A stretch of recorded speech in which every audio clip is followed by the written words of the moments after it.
Hello dear NEET aspirant. My self Ayush Kumar. मैं बिहार के एक छोटे से शहर औरंगाबाद से हूँ। मेरा ये वीडियो बनाने का पर्पस सिर्फ अपने जैसे एवरेज एवरेज स्टूडेंट और जो छोटे शहर से जाते हैं और मैं देखता हूँ कोटा जैसे बड़े शहर में जाकर ड्रॉप पे ड्रॉप लिए जाते हैं और लगातार 15 से 16 घंटा पढ़ने के बावजूद उनका मार्क्स अच्छा नहीं आ रहा होता है। तो मैंने अपने दो 12th के साथ पहला एग्जाम दिया नीट का, फिर एक ड्रॉप, तीसरे तीसरे बार में मेरा निकला। तो मुझे समझ आया कि अगर मैं कुछ एक अलग वे में वो एफर्ट डाल रहा होता 15 से 16 घंटा, तो पक्का पहले बार में मेरा सिलेक्शन हो जाता। तो मैं 3 स्टूडेंट के हेल्प से आपको कंपेयर करके बताऊंगा कि आपको क्या करना है और क्या नहीं करना है। मैं चैलेंज देता हूं, अगर आप इस वे को आप जैसे कर रहे हो ना वैसे उतना ही मेहनत करो, लेकिन अगर इस वे में किए तो पक्का 650 टू 720 के बीच में आपका मार्क्स होगा। मैं चैलेंज देता हूँ भाई। मेरा जो स्कोर इस बार बन रहा है वो 680 बन रहा है, आपका इससे बेहतर हो सकता है। चलिए शुरू करते हैं। देखिए, 3 स्टूडेंट को मैंने लिया हूं और सपोज करते हैं तीनों एक ही टीचर से पढ़ रहे हैं, तो तीनों लेक्चर करते होंगे। ओके, इसमें कोई डिफरेंस नहीं आता है। दूसरा आता है रिवीजन। यहां से डिफरेंस क्रिएट होना स्टार्ट होता है। अब रिवीजन में क्या होता है, पहला स्टूडेंट जो आया पहले दिन पढ़कर आया, उसका लेक्चर किया, उसका क्वेश्चन किया, दूसरे दिन लेक्चर किया, उसका क्वेश्चन किया, मतलब रिवाइज करके क्वेश्चन किया, तीसरे दिन का लेक्चर करके रिवाइज किया घर पे, फिर क्वेश्चन किया।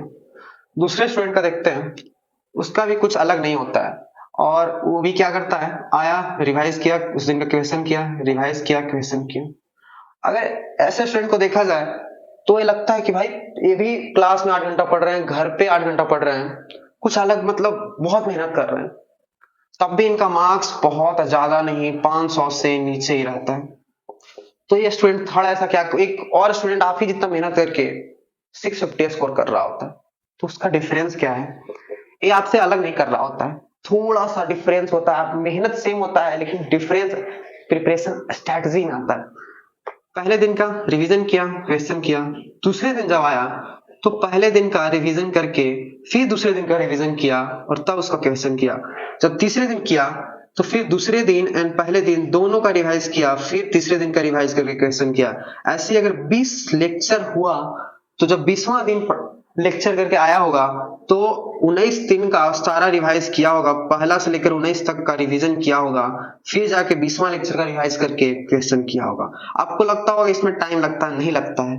अगर जिस दिन 19वां लेक्चर को रिवाइज कर रहा होगा, उस दिन पहले लेक्चर को 18 बार पढ़ चुका होगा, उसको पढ़ने में 1 मिनट लगता है एक लेक्चर को रिवाइज करने में। ऐसे 18 से 20 मिनट में पूरा लेक्चर रिवाइज।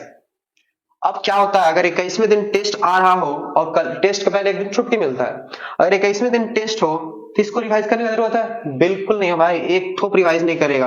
अभी क्या करेगा, आपसे एक कदम आगे जाएगा, पहले तो आपसे बहुत आगे हो चुका है, अब सेम मेहनत कर रहा है, इससे 20 मिनट ज्यादा पढ़ रहा है। 20 मिनट वो भी नहीं भाई, ज्यादा फर्क नहीं करता है, सिर्फ 20 मिनट ज्यादा दे रहा है और आपसे 20 बार ज्यादा पढ़ चुका है एक चैप्टर को। आप जब टेस्ट करके आते होंगे तो आपको लगता हो कि मैंने रिवीजन सही से नहीं किया था, इसके कारण मेरा मार्क्स कम आए। तो आपसे बहुत आगे, अगर आप 500 पे हैं तो 550 पे पहुंच गया है। आपसे कुछ ज्यादा नहीं किया है, सिर्फ अपना स्ट्रैटेजी बदला है। अब आते हैं दूसरे क्वेश्चन प्रैक्टिस पे। आपको लगता है क्वेश्चन कम प्रैक्टिस करते हैं, टाइम नहीं मिलता, इसके कारण मेरा मार्क्स नहीं बन रहे।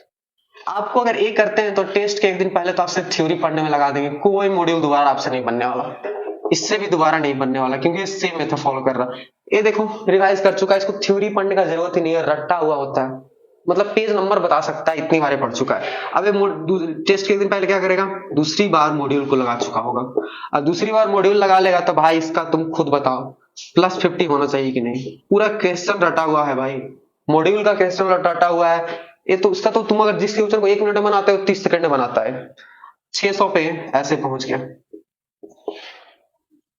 इसके मार्क्स 600 के आसपास जरूर जाने लगेंगे अगर इतना कर लिया तो। अब आते हैं, इसके बाद भी ज्यादा फर्क नहीं होगा 600 में, यार मैं 720 का बात कर रहा हूँ, ये तो अभी तक 600 पे है। अब आते हैं डाउट क्लियरेंस। क्लास में क्वेश्चन सर देते हैं तो उसमें डाउट भी क्लियर करते हैं, तो तुम देखते हो कि 250 में से 10 बच्चे ही सिर्फ डाउट क्लियर करते हैं। एक्टिव पार्टिसिपेट ना ए क्लास में एक्टिव पार्टिसिपेट करता है, ये भी नहीं करता है और ना ये करता है। अगर एक्टिव पार्टिसिपेशन ना करने से क्या घाटा होता है भाई, मैं अपना एग्जांपल देता हूँ।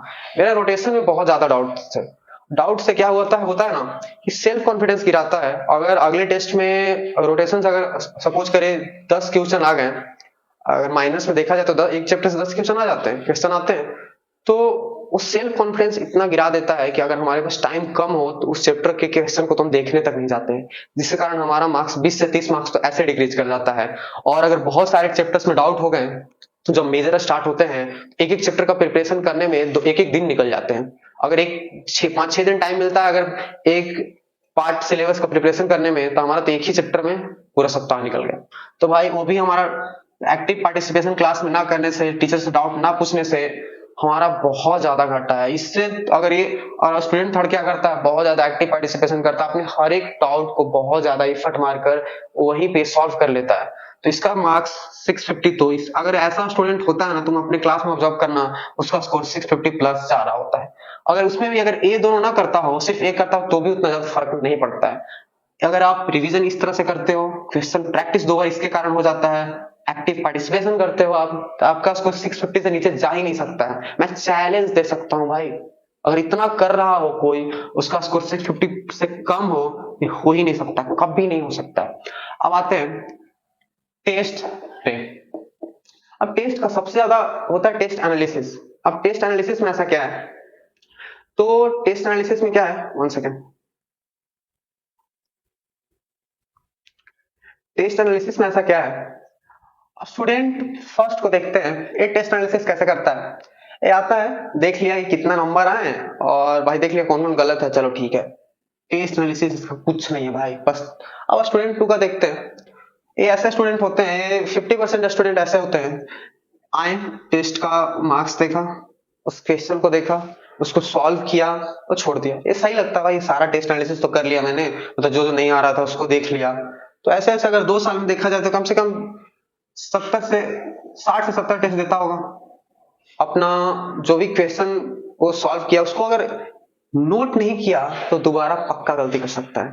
तो यही डिफरेंस बनाता है थर्ड में। ये क्या किया, इसने भी टेस्ट का एनालिसिस किया, और इसने क्या किया मैं आपको लाइव दिखलाता हूं जो मैंने किया था।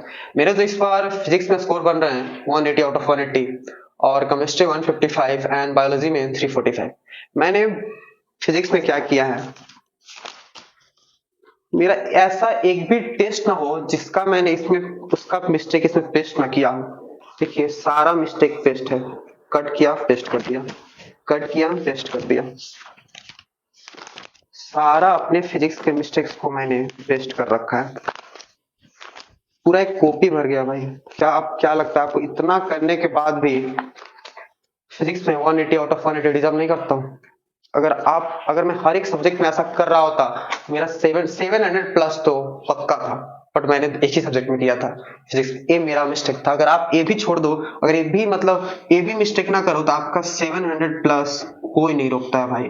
तो मतलब आप अपने सिलेक्शन से खुद अपने आप को रोक रहे हो। अगर आप इतना करते हो, लेक्चर करने के बाद इस वे में रिवीजन करना, क्वेश्चन प्रैक्टिस 2 बार करना, एक्टिव पार्टिसिपेट करना, और क्या होता है क्या ना, टेस्ट एनालिसिस से क्या होता है, अगर आप माइनस में 600 भी क्रॉस कर मतलब स्कोर कर, मेरा स्कोर आप देख सकते हो, मैंने यूट्यूब पे डाल रखा है, 600 के अप्रोक्स है, मतलब उसी के आसपास रहता था, 620, 615, 69, 609। अगर लेकिन क्या होता है, जब मेजर स्टार्ट होते हैं थोड़ा ऊपर ऊपर से क्वेश्चन आते हैं, और अगर आप सारे डाउट्स को क्लियर कर रखे हो, बहुत बार पढ़ चुके हो, तो उसमें आपका एक्सपोनेंशियल राइज, स्टूडेंट थर्ड का मेजर में जो स्कोर है एक्सपोनेंशियल राइज होता है भाई, बहुत ज्यादा राइज मैंने होते देखा है। और स्टूडेंट 1 स्टूडेंट 2 सेम मेहनत किया है, थोड़ा सा ऐसे जगह पे इफर्ट सिर्फ कम आ रहा है, इसका स्कोर 400 500 जो आ रहा था माइनर में, उससे भी कम कर 300 250 पे आ जाता है भाई। तो मैं कहता हूँ आप ऐसे करें, और कुछ महीने प्रैक्टिस करके ऐसे देखें, और कमेंट जरूर करें कि आपका मार्क्स कितना बढ़ा। Thank you.